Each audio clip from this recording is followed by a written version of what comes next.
Hello, this is your wandering tutor, Mr. Adrian. I'm gonna be helping you solve this one of the trickiest math problems. Okay, now, but before we start, I want you to pause the video first and try to solve it on your own. Okay, if you think you got the correct answer, I'm gonna show you the how to do it, the way to do it. All right, now, okay, most of you might have thought that the first thing you're going to do is to square both sides, right? To square both sides of the equation. And you're right, that's the first thing that you're going to do, square both sides, right? Now that would be equal to,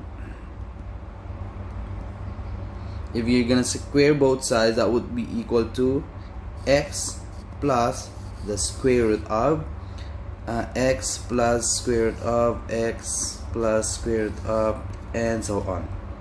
Okay, is equal to, you also square this side as well, so that will equal to 25.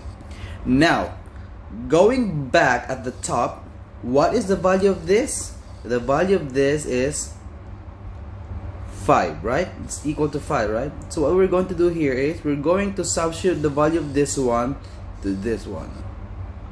So basically this will equal to x plus 5 is equal to 25, and then put this to the other side of the equation. That will equal to x is equal to 25 minus 5, and then x is equal to 20.